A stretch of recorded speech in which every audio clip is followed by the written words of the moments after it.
Pregunta número 10. ¿Cuál de las siguientes inmunoglobulinas es capaz de atravesar la barrera placentaria? Nuevamente. Inmunoglobulina de tipo G. Inmunoglobulina de tipo G, que sabes, tiene 4 subtipos, pero atraviesa la barrera placentaria. Pregunta número 11. La clase de inmunoglobulina predominante, te lo pueden de repente enmascarar el cuadro de esta forma, ¿no? Ya no preguntarte cuál es la que atraviesa la barrera placentaria, sino de esta forma, mira. La clase de inmunoglobulina predominante en la sangre del recién nacido es, si está en la sangre del recién nacido, es porque ha habido paso placentario, ¿no? Entonces es inmunoglobulina de tipo G. ¿Ves? Son diferentes formas, pero el concepto es el mismo. La inmunoglobulina que pasa la barrera placentaria es la de tipo G. Caso clínico, mira, para que despiertes. ¿Cuál es la interpretación correcta? ¿Cuál es la interpretación correcta de la presencia de inmunoglobulina G para toxoplasma en el suero de un recién nacido de madre con antecedentes de aborto debido a toxoplasmosis en el embarazo anterior? ¿Te ubicas lo que te quieren preguntar? En relación al recién nacido, ¿cómo yo interpretaría la presencia de este anticuerpo, de esta inmunoglobulina de tipo G? Entonces, lo único que tienes que recordar es si esta inmunoglobulina pasa la barrera placentaria. La respuesta es sí. Doctor, pero no podría ser, usted me dijo, acá me dice recién nacido, pero podría ser de repente un neonato que está dentro de las primeras semanas, y usted me mencionó de que ya se podía producir inmunoglobulina G en los recién nacidos, ¿sí? Pero para que exista un proceso infeccioso, pregunta doctores, antes de producirse inmunoglobulina de tipo G, ¿qué inmunoglobulina tiene que producirse? ¿Perdón? M. Ustedes saben, y siempre nos han mencionado, las respuestas iniciales, precoces, las respuestas en fase aguda, van a ser dadas por la tipo de inmunoglobulina M. Lo posterior, o lo que me marca el desarrollo o la producción de anticuerpos o inmunidad, ya no va a ser la presencia o la estabilidad solo de tipo M, sino tiene que haber la presencia de tipo G. Y acá sería algo demasiado precoz, de que recién nacido ya esté produciendo inmunoglobulinas de tipo G. Entonces no te vayas a lo más complicado, concéntrate a lo más frecuente, lo que te había dicho de un comienzo, y te lo habíamos remarcado en un contexto teórico. En el recién nacido, para cualquier proceso sospechoso de infección o enfermedad, en el recién nacido, la inmunoglobulina más frecuente o de mayor concentración va a ser la de tipo G, pero por paso placentario. Y es lo que me dicen en este caso. Hay sospecha de que bueno, aparentemente sí, por el cuadro clínico de toxoplasmosis, pero esta inmunoglobulina que han dosado en el recién nacido es producto por paso transplacentario de anticuerpos maternos. ¿Sí? Entonces, no te preocupes. ¿Cuál es la interpretación correcta de la presencia de inmunoglobulina de tipo G para toxoplasma en el suero de un recién nacido de madre con antecedentes de aborto debido a toxoplasmosis en embarazo anterior? Toxoplasmosis congénita, habíamos comentado de que por el tiempo y por los marcadores es complicado, ¿no? No se hace el diagnóstico de esa forma. Toxoplasmosis intraútero, tendrían que hacerme dosar los anticuerpos, pero en relación a la presencia de estos en la madre, ¿no? Error de laboratorio, bueno, toxoplasmosis aguda posparto, ese diagnóstico no existe. Entonces, respuesta B, paso transplacentario de anticuerpos maternos. Y todo se basa en el componente que ya sabes, paso placentario de inmunoglobulina de tipo G. Otro caso clínico importante. Número 13, gestante de 7 semanas, está en la etapa embrionaria, ¿no? ¿Recuerdas que la etapa embrionaria va de dónde a dónde? ¿De qué semana a qué semana es la etapa embrionaria? Claro. De la tercera a la octava semana. Eso no ha cambiado. De la tercera a la octava semana. Gestante de 7 semanas que hace 48 horas tuvo contacto con un enfermo de rubiola. 48 horas. La mujer posee anticuerpos antirrubiola de tipo IgG, reactivos o positivos, en 1 sobre 128. ¿Qué actitud debe tomar? A. Tranquilizar a la madre. La afectación embrionaria es prácticamente nula. ¿Qué opinan?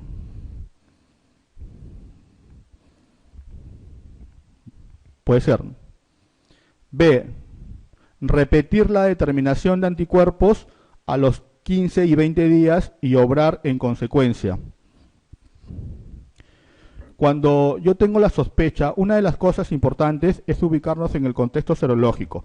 Habíamos dicho de que las inmunoglobulinas, en relación a los procesos infecciosos, la aparición primero va a ser de tipo M, y dependiendo del cuadro infeccioso va a haber una fase en el tiempo para que posteriormente aparezca la de tipo G.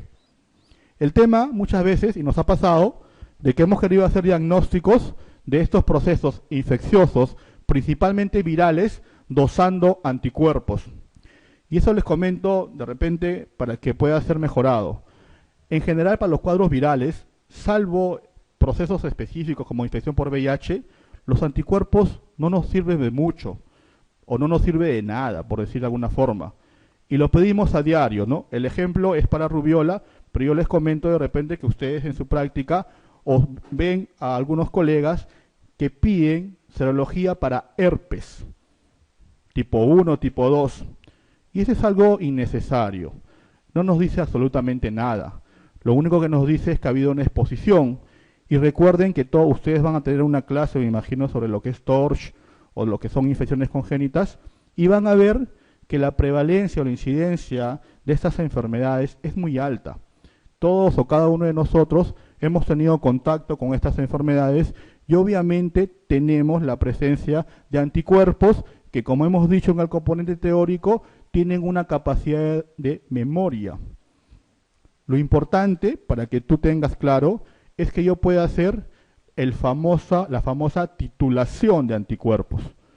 Y eso es a veces algo imposible, dadas las condiciones en las que a veces laboramos. ¿Qué quiere decir esto?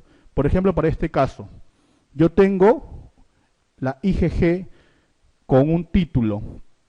Si yo quiero establecer que es una infección reciente o aguda, teóricamente en 4 semanas, no menos, en 4 semanas tengo que hacer nuevamente una medición de este anticuerpo y obviamente este título tiene que haberse elevado.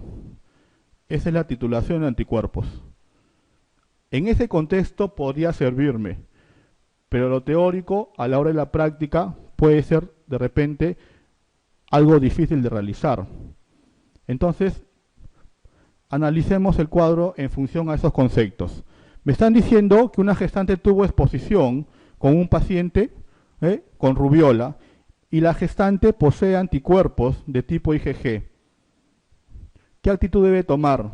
Entonces, si hay ya la presencia de anticuerpos de tipo G, lo que me está diciendo es que ha habido una preexposición, que esta es una respuesta de memoria, que ha generado anticuerpos en la propia madre, sea por la infección o sea teóricamente por vacunación.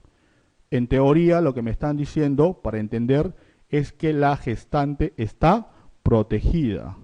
Está protegida. ¿Entienden ese concepto que es importante? La generación de anticuerpos se va a dar por 2 tipos de mecanismos. Que yo tenga la infección o la haya tenido, o que me vacunen. ¿Sí? Eso es importante que lo podamos entender. El primer concepto, probablemente, si no nos dicen que ha habido antecedente de vacunación, es lo que a todos nosotros nos ha pasado, que hemos tenido exposición a este virus o hemos sido vacunados y ya nos ha generado una respuesta de anticuerpos. Entonces, ¿qué actitud debemos tomar? Absolutamente nada. Tenemos que tranquilizar a la madre, la afectación embrionaria es prácticamente nula. ¿Entienden el concepto? ¿Sí? O repetimos. ¿Sí? Pero ¿qué hubiera pasado si lo mismo, gestante, igual el mismo contexto clínico, pero no posee anticuerpos de tipo IgG? O son negativos o no reactivos. Ahí sí cambia el escenario. Ahí sí es diferente. Ahí sí la conducta es diferente. Ahí sí tengo que hacer mi titulación, que te he mencionado, y ahí sí tengo que proceder con mucho cuidado, porque si no hay anticuerpos, lo que me está diciendo es que esta gestante no ha tenido exposición previa, ni por vacunación, ni por infección. Y esto es importante. Recuerden lo grado de daño que puede condicionar en el recién nacido las infecciones por rubiola, por varicela. Pero ese es otro escenario. Esto me está diciendo que ya existió un contacto previo, por lo tanto la madre está protegida. Entonces, respuesta, tranquilizar a la madre, la afectación embrionaria es prácticamente nula. Acá te mencionaba algo sobre lo que yo te había comentado sobre la titulación, pero el tiempo es muy corto. Teóricamente hay que esperar hasta 4 semanas, ¿no? Hasta 4 semanas. Bien, ahora hemos visto lo importante que son las inmunoglobulinas, conocer las concentraciones de cada una de estas, las más dadas en frecuencia, en concentración, no te olvides, de tipo G. Ahora vamos a ver algunos componentes importantes de toda esta maquinaria que es el sistema inmunológico. Ya habíamos adelantado de que para que se desarrolle esta maquinaria, tiene que haber la presencia de algo extraño, de algo que sea capaz de generar esta respuesta. Estos son los famosos antígenos. Y vamos a ir desarrollando algunos conceptos importantes, pero que tienen mucha relación con lo que son los llamados antígenos. Entonces, mira, acá en resumen, antígeno. ¿Qué es un antígeno? Mira, sencillo. Es una molécula que al ser introducida en un individuo desencadena una respuesta inmune. Y tú ya has visto que esta respuesta puede ser natural o no adaptativa y específica o adaptativa. Ya me ubiqué mi antígeno, que es, digamos, mi microorganismo, mi bacteria, mi virus, mi toxina, lo que fuere, pero que tenga la capacidad de generar una respuesta inmune. Como adelante tú ya vas recordando que esta respuesta va a ser generar anticuerpos, generar interleucinas, generar citoquinas. Epítopo. Esto quiero que lo memorices porque han preguntado. Mira, el epítopo, o sea, te ubicaste lo que era el antígeno, el lugar donde el antígeno se une al anticuerpo, eso se denomina epítopo. O sea, ubícate un antígeno y en la superficie, el lugar para que puedas entenderlo, o el receptor, no es un propio receptor como tal, pero solamente para entendernos en algún gráfico, ese lugar donde se une al anticuerpo se llama epítopo. Y un antígeno puede tener varios o distintos epítopos. Entonces, siempre va a haber antígenos y obviamente van a tener cada uno de estos uno o diferentes epítopos. Actenos. Los actenos es una constitución algo interesante. Mira, son sustancias incapaces de estimular por sí solas la producción de anticuerpos. O sea, no generan una respuesta inmune como lo que hace el antígeno, pero sí cuando están unidas a proteínas. ¿Ya? O sea, por sí solas no son capaces de generar una respuesta inmune, pero sí cuando están unidas a proteínas. Y lo otro que habíamos mencionado cuando habíamos visto inmunoglobulinas son los idiotipos o también llamados isotipos, que son las zonas de las inmunoglobulinas que determinan su actividad como anticuerpo. Ya lo habíamos visto en gráficos anteriores. De esto lo importante es los 3 conceptos iniciales. Antígeno, que va a ser la molécula que genera la respuesta inmune. Epítopo, región de un antígeno donde se une al anticuerpo, puede haber varios epítopos, y acteno, por sí solo, incapaz de estimular la producción de anticuerpos, pero sí cuando están unidas a proteínas. Entonces, así mira, de frente, un acteno es una sustancia, te habíamos dicho, que por sí sola no genera una respuesta inmune, pero cuando está asociada a determinadas proteínas, sí es capaz de hacer esta función. Me están preguntando, ¿un acteno es una sustancia capaz de estimular la producción de anticuerpos sin participación de linfocitos dependientes del timo?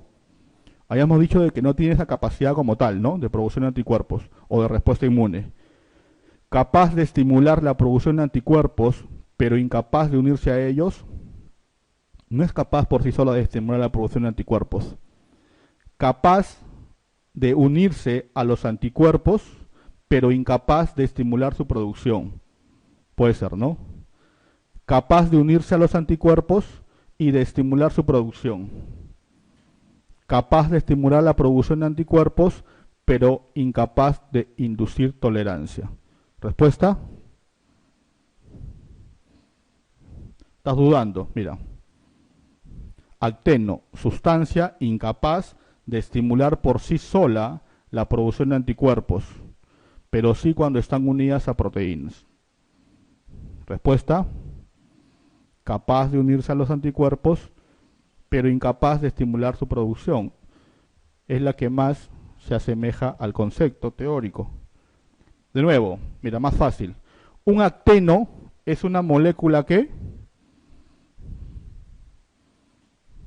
A, es un componente del sistema del complemento, nada que ver, ¿no?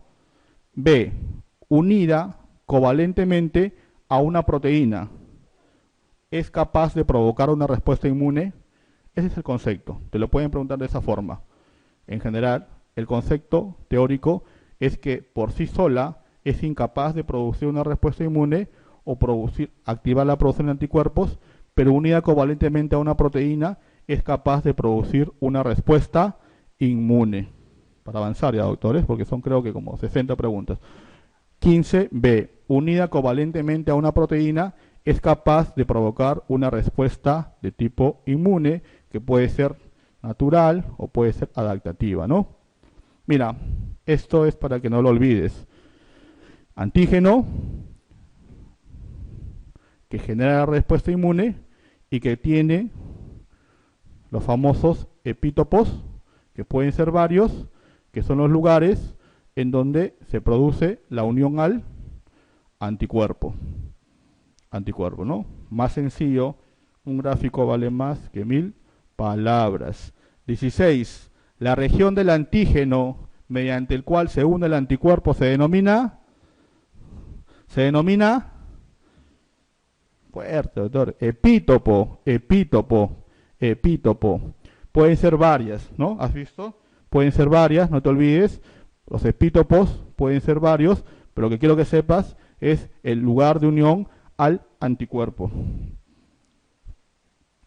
¿Qué es un epítopo? De nuevo, la región constante de una inmunoglobulina, cada uno de los determinantes antigénicos de un antígeno, las áreas de un antígeno no reconocidas por las inmunoglobulinas, el receptor de las células T, todas son falsas. Acá lo que te han querido es mezclar el concepto, pero si tú recuerdas, el epítopo va a ser siempre asociado al antígeno, va a ser el lugar donde se une al anticuerpo, y eso también tiene un nombre, se denomina determinantes antigénicos. Te lo pueden poner de esa forma.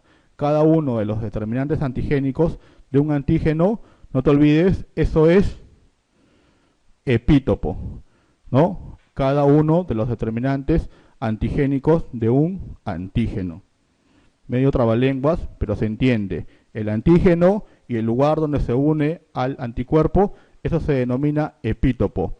Estos lugares también pueden denominarse determinantes antigénicos. Células del sistema inmune, ya habíamos mencionado que son importantes porque van a activar esta respuesta inmunológica, pero ¿de qué estamos hablando?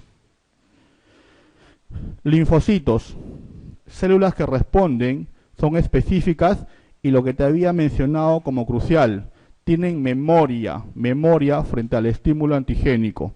Hablamos del tipo B, tipo T y los famosos natural killer. La renovación, mira, 10 a la 9 por día, elevadísima, ¿no? Se renuevan el 2% de los linfocitos y su valor normal 10 a la 12 células linfoideas.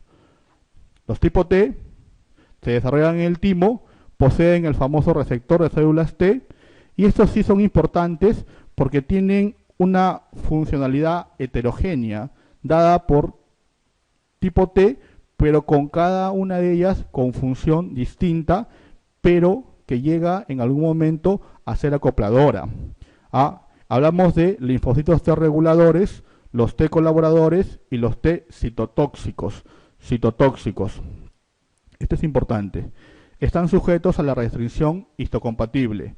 El receptor de células T solo reconoce antígenos que forman complejos con las moléculas del complejo mayor de histocompatibilidad. ¿Qué le está diciendo? El receptor de células, el linfocito T necesita reconocer el antígeno, un antígeno que va a ser presentado por las llamadas células presentadoras de antígenos. Por ejemplo, un macrófago.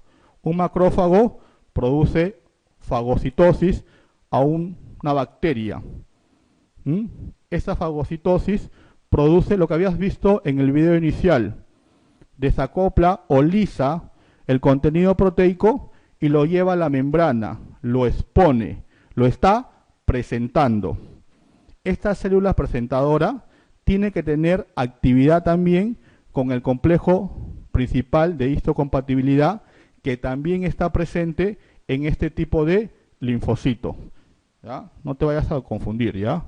Entonces, mira, en gráfico, los tipos reguladores o supresores suprimen la actividad del sistema inmunitario manteniendo la homeostasis y favoreciendo la tolerancia a antígenos. Los colaboradores o helper, ¿qué es lo que quiero que sepas? El receptor de membrana se llama CD4. Eso es lo que tienes que saber, sí o sí. ¿Ya? Helper, CD4. Citotóxicos, CD8. Y ya sabes la importancia, como te lo había mencionado, en infección por VIH que adquiere el famoso CD4. B, producción de anticuerpos. Esa es su función. Una vez maduros se expresan el receptor de célula B, que consiste en inmunoglobulinas de membrana asociadas a otras moléculas. Los natural killer, es importante, son asesinos naturales, pero son bien inespecíficos. O sea, matan a siniestra, a mansalva, a quemarropa, todo lo que se mueva, todo lo que encuentren. ¿Ya? Función, destruir células anormales, mira, importante, infectadas y también neoplásicas. Si te preguntaran cuáles son las primeras células dentro del arsenal linfocitario que afectan células neoplásicas, es la natural killer. ¿Te acuerdas de N? Neoplasias, eso es, natural killer.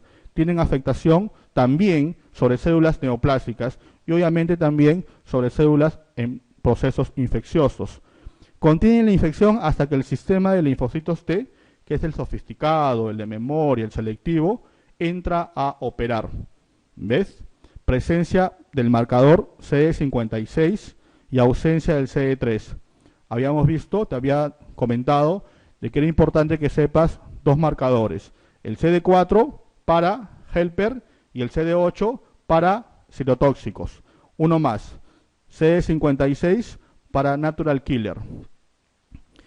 En esto de los marcadores, sabes que es un mundo. Sabes que, no creo que ya sería maldad que te pregunten, pero si de alguna otra forma te podrían mencionar de todas las células que hemos mencionado, el marcador que siempre va a estar presente, salvo en las células plaquetarias, es el llamado CD35. O sea, ¿entiendes ese concepto? Es un datito. O sea, hemos hablado de varios marcadores. Hay uno que está presente en todas las células, excepto en las células plaquetarias, o plaquetas, ¿no? Ese es el CD35. Pero lo que sí tienes que saber, helper CD4, citotóxico CD8 y este asesino CD56. ¿Ya? Este es lo que hemos visto inicialmente, la producción, su función principal, linfocito B, generar anticuerpos, los diferentes tipos de linfocito T, en generar una respuesta ayudadora, una respuesta citotóxica o una respuesta supresora. Ya, mira, pregunta número 18, correlacionar, así esas preguntas que les gusta en los exámenes, ¿no? Mira, esto con la columna izquierda con la columna derecha.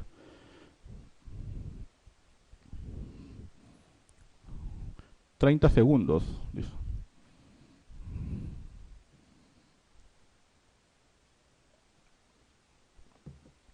¿Respuesta? ¿Respuesta? Siempre la idea es que tú busques lo que es lo más fácil, ¿no? Si me están diciendo acá, por ejemplo, ¿no? O sea, ustedes pueden tener varias formas de poder desarrollarla. Producción de anticuerpos. ¿Quién produce anticuerpos? B o células plasmáticas. Entonces, 4D, ¿no? Busco todos los 4D. 4D y 4D. O sea, me queda la A y la D. Algo importante, la 3, destruye células neoplásicas. Habíamos dicho los natural killer. N, neoplasia, natural killer. Entonces, 3B, ¿no? Clave, ya salió, ¿no? O sea, A, 1C, tolerancia a antígenos, obviamente, los supresores, los linfocitos T supresores, receptor de CD4, receptor, los ayudadores o auxiliadores o helper. 2A, 3, destruye células neoplásicas, natural killer. 4, producción de anticuerpos, linfocitos B. Linfocitos B. Alternativa, clave A. Ahora veamos lo que te había mencionado, las células que se encargan de presentar a los antígenos para que se active la respuesta generalmente específica dada por linfocitos tipo T y linfocitos tipo B. Así es, mira, esto es sencillo. Esta célula va a presentar el antígeno para producir lo que te había mencionado. ¿De qué estamos hablando? De este componente teórico. Grupo de células del sistema inmunitario cuya función es la de captar, procesar y presentar antígenos sobre sus membranas para que sean reconocidos en especial por los linfocitos T. ¿Qué es crucial? Los linfocitos T, mediante este reconocimiento, van a activar o van a perpetuar la respuesta inmunitaria para activar otras células, principalmente estimulación de macrófagos para fagocitosis o estimulación por medio de interleuquinas para mayor producción de anticuerpos. Pero el componente primario es que estas células van a ser presentadas, estos antígenos van a ser presentadas por estas células presentadoras de antígenos. Entonces, ¿de qué estamos hablando? Células presentadoras de antígenos a nivel de sangre, monocito, a nivel tisular, macrófago. Si te preguntaran cuál es la primera célula que actúa en la presentación de antígenos, así, remarcado con otro color, macrófago. También las células dendríticas, linfocitos B y macrófagos con una actividad específica, por ejemplo, células de Kupffer, osteoclasto y a nivel del sistema nervioso central, la acción de microglia. Lo que te había mencionado, la presentación de estos antígenos se da a través de receptores que contengan complejos mayor de histocompatibilidad. Pregunta número 19.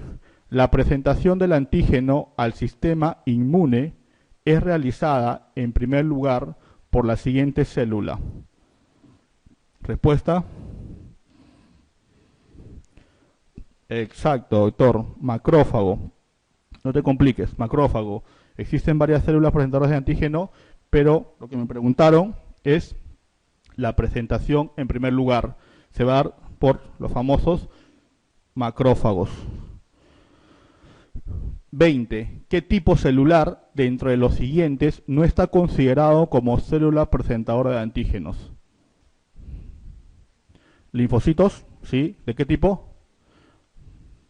Perfecto. Entonces, ¿están entendiendo el concepto? Es un repaso de lo que ustedes han hecho en sus básicas, es bien concreto, ¿no? Pero eso es lo que preguntan, eso es lo que preguntan. Entonces, no te olvides, linfocitos T no son presentadores de antígenos. Van a actuar, van a interaccionar con estas células, pero no son presentadores de antígenos. Diferencia de lo que sucede con monocitos macrófagos, con tipo B, las dendríticas que ya habíamos mencionado, sí constituyen células presentadoras de antígenos.